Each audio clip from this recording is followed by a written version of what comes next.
For the past 6 years, I've been doing something that most people would probably call stupid. Instead of making car payments, I invested them.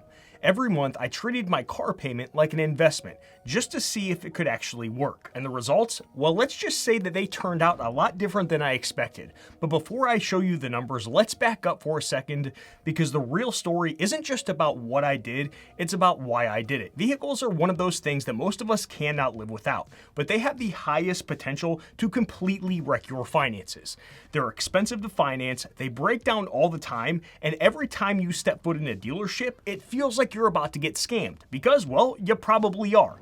With landmines like that everywhere in the process, I decided that if I'm going to be buying cars for the rest of my life, it would be stupid not to figure out how to prevent it from destroying my finances, or, better yet, make it pay me back. Here's the thing, the car buying system is one of the biggest financial traps out there.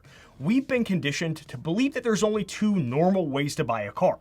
You either finance it or you lease it. That's it. Those are the options the system puts in front of you, and most people don't even question it. We just assume, well, everyone has a car payment, so that's just how it works. And that's exactly what they want you to think. Because the second you buy into that idea, you're locked into a lifetime subscription, one car loan, one lease, or one upgrade at a time. Here's how this cycle plays out. You take out a loan, make your monthly payments, finally pay it off, and instead of freeing up that money, what do most people do? They either turn around and take out another loan on another car because the dealership talked them into it, or they find new ways to spend the freed up money they should have kept setting aside for their next car. And if you lease, it's even worse. 2 or 3 years later, you're right back in the dealership signing another contract for another shiny new car that isn't even yours. It's this insidious, perpetual monthly payment cycle of buy, finance, repeat, and it's designed to keep you on the hook forever. The system doesn't want you thinking about the larger total cost number either. It's how they subvert the logical side of your brain long enough to get you to buy more car than you actually need or you can even afford.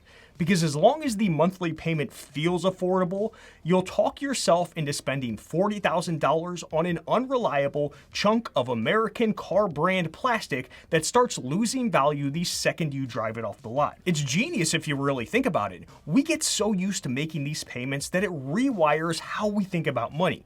You don't ask, can I afford this car? You ask, can I afford this smaller monthly payment? That tiny mental shift is how millions of people end up trapped without ever getting ahead and never questioning why. When the average car payment is now over $750 a month for a new car and over $500 for used ones, it's no wonder people feel like they can't breathe financially. The whole car buying system is built to keep you consuming, financing, upgrading, and repeating, and they disguise it as convenience or status or reliability. But really, it's just another way to keep your money moving away from you and toward them. And that realization pissed me the f off. Because after paying off $82,000 of debt, I wasn't about to hand over another piece of my financial freedom to the same group of banks and dealerships that got me trapped in the first place. So I decided to do something about it. Back in 2012, I owned an SUV, and like most people, I financed it. It wasn't anything fancy or super expensive, just a normal used SUV. But every month that payment showed up, I was more and more annoyed at the idea of throwing money into this black hole of a depreciating asset. At that point in my life, I was in the middle of paying off all of my debts. So I was on this kick of questioning everything about the status quo when it came to personal finances. In the middle of my debt-free journey, I swore off car loans for good, like I swore off women with daddy issues. If I ever needed another car, I was going to pay cash, period, end of story. To buy all my future cars with cash, I knew that I needed to start planning early, hence why it's taken me over 10 years to run this plan from start to finish. I didn't know when I would need to replace that SUV, so after my debts were paid off, I opened a high-yield savings account and started squirreling money away every single month like a normal car payment. There wasn't any total amount that I wanted to save, I just wanted to build any amount of money possible. And honestly, that simple shift of paying myself instead of a lender was the first time in my life that the car buying process started to feel like it was working for me and not against me. Since my next car purchase date was unspecified but a shorter period of time, I kept the money in a savings account. The timeline was way too short to be taking any sort of risks with that money. Now fast forward to early 2019. I had enough to buy my next car entirely in cash, so that's what I did. Even when I first started saving for it, I knew that it wasn't just about that one car. It was about building a repeatable system to stay out of the cycle of a continuous car loan. Because no one ever buys just one car. You buy multiple cars for the rest of your life. It is a recurring expense that should be planned for. So I wanted a process that I could use again and again and again with a higher upside than a high yield savings account. That's when I decided to treat car buying the same way that people treat retirement planning, just on a smaller scale.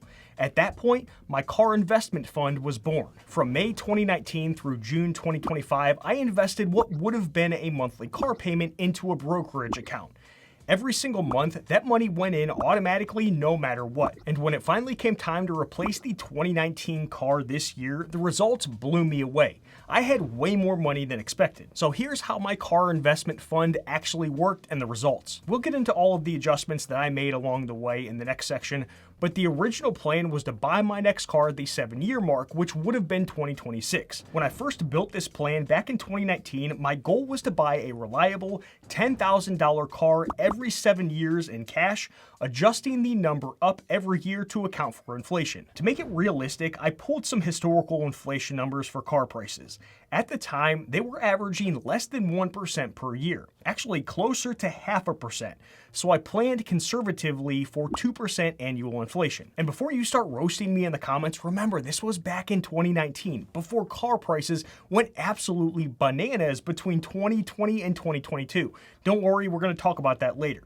Anyways, the way that I structured it all was pretty straightforward. I would just invest a set amount every single month, pretending that it was a car payment. I was investing $275 per month until early this year, when I increased it to $300 per month going forward, for reasons that I will explain in the next section. And since I only invest in index funds and their ETF equivalents, this strategy was no different. For the first few years, I was invested in VOO. Later on, I decided that I wanted broader exposure, so I stopped contributing to VOO, kept what I had, and moved my ongoing monthly investments to VTI and VXUS. By the time I started seriously looking for my next car around 3.5 months ago, I sold off about $17,000 from the account to have a solid down payment ready to go, since I had no idea when I was going to find a car. Of that $17,000, $10,000 of it is long-term capital gains, so I'll be paying around $1,500 when I file my taxes for the year.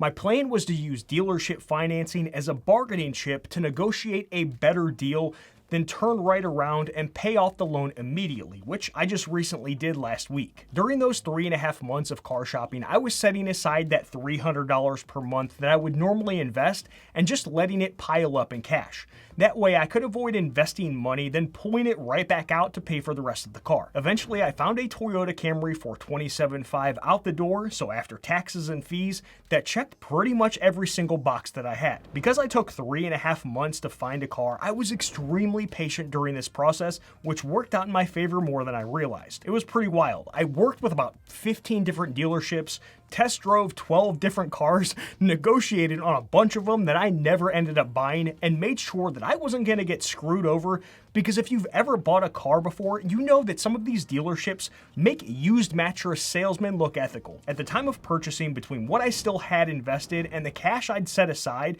I had $32,340 available to purchase the car. Side note, that doesn't include the old car that I'm selling. On the extremely low end, I'll get at least $2,000 for it based on current market value, and that will go straight back into the car investment fund once it sells. So if you include that, the total money available to purchase the car was $34,340. That means after buying the Camry and paying the $1,500 in long-term capital gains, I still have $5,300 left over in the car investment fund, which is already the seed money for the next car I'll buy at least 7 years from now, hopefully longer. By the way, the spreadsheet I used to plan my car investment strategy is part of my personal finance bundle, which you can pick up down in the description of this video. Here's the thing though, I knew from the very start that this plan wasn't going to go perfectly. I just didn't know how it was going to go wrong. That's why from day one, I made it a habit to run the numbers every 6 to 12 months. Sometimes it was just a quick check-in, and other times it was a deeper dive to make sure nothing had gone too far off the rails. Because any financial plan that spans several years is basically a moving target. Markets shift, prices change, and life just happens. Pretending you can kind of set it and forget it is how people end up way off track without realizing it. So I treated this car fund like I treat everything else. My net worth tracking, my retirement projections, all of it. You have to make sure the numbers you think are true still are true. And that habit, believe it or not, ended up being a lifesaver. When I first started in 2019, I built this plan on the assumption that car prices would rise about 2% per year, which, as you can see, was actually more than double the historical average. That felt conservative at the time. Then 2020 hit. Used car prices didn't just rise, they exploded. Between 2020 and 2022, they shot up 41%. And the worst part, nobody knew where the ceiling was. It felt like I was aiming at a moving target. Every time I ran the numbers, I was behind. To put this into context, we've never seen used car prices spike this high ever. The last time it got close was 51 years ago when they jumped 24%, followed by 70 years ago when they jumped 18%. My plan to buy a reliable $10,000 car every 7 years suddenly looked unrealistic, even after adjusting for 2% yearly inflation. The plan itself wasn't broken, but the world around it had changed, so I needed to adapt. After running the numbers and realizing how far off I was, I increased my monthly contributions from $250 to $275. It wasn't a huge jump, but it was a practical step to start closing the gap in a wildly unpredictable market. At the same time, I had to accept the type of car that I wanted to buy wasn't going to cost $10,000 anymore. To stay on track, I needed to increase my future purchase target too. But that wasn't the only adjustment I had to make. As I mentioned earlier, my original plan was to buy my next car around the 7-year mark in 2026, but I ended up having to pull the trigger a little early at 6 years and 4 months. The Sonata that I bought in 2019 started developing massive oil consumption issues in the engine. I was going through about 5 quarts of oil every 500 miles. For those of you who don't know, 5 quarts is one of those big bottles of oil, not the smaller ones. It's a known issue Hyundai is supposed to address by replacing the engine for free, but they'll do everything possible to weasel their way out of replacing it, which they did to me. Quick PSA, avoid any sort of Hyundai or Kia vehicle like the plague. They're all trash. Never purchase one.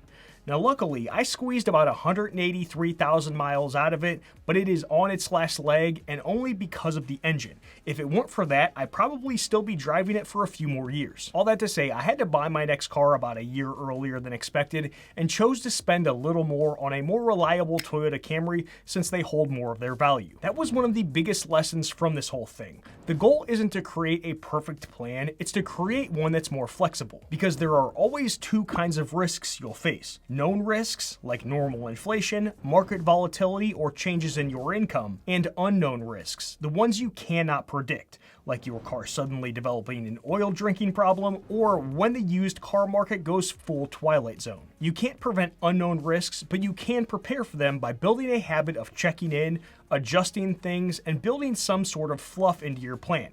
That's why I always tell people running your numbers isn't something you do after a major change. It should be looked at as a part of the process. Whether it's your car fund, your retirement plan, or your debt payoff strategy, you should be reviewing your numbers at least once per year.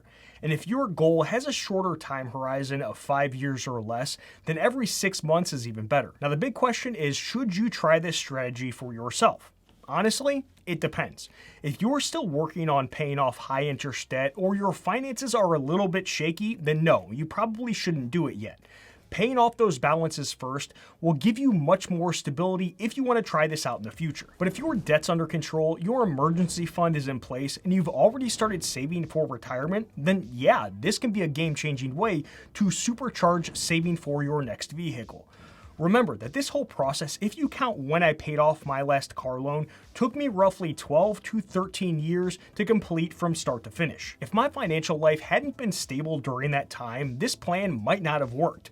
All it would have taken was a small hiccup that I'm having to dip into this car investment fund to handle some other financial crisis in my life. And to be fair, I did have some luck on my side too. While I controlled the parts that were controllable, like adjusting contributions along the way as the car market went insane, the stock market gods definitely blessed me. Since 2019, the stock market's up around 121% or 17% per year on average. That should not be looked at as a normal thing to plan for going forward. So it's up to you to decide if this makes sense for your situation right now, or if you want to hold off for a few years, or if it makes more sense to shove that money into a high yield savings account instead.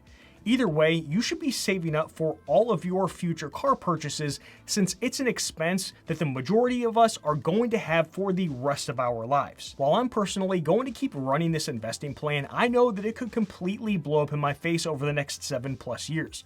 My Camry does have low miles and should easily last 10 more years, but who knows? Things outside of my control could happen. The stock market could always tank. Some girl I unknowingly knocked up in the past might come looking for me. Life could throw all kinds of curveballs. To help hedge against that, I'm bumping my monthly contributions from $300 to $350 and continuing to check in on the plan every 6 to 12 months. But even that might not be enough if the world decides to get weird again, which based on the last 6 years, I am fully expecting to happen at some point. But here's the part most people miss. This whole strategy only works because I used a taxable brokerage account. It's one of the most misunderstood investment accounts out there, but it's way more powerful than most people realize. You'll learn exactly how it works and how to use it to your advantage in this video to your left next. If you want to plan out your own car investing fund and make sure that you're staying on track, grab the same spreadsheet I used. It's a part of my personal finance bundle linked in the description below. Hit that like button before you go and share this video with someone you think needs to see it. Done.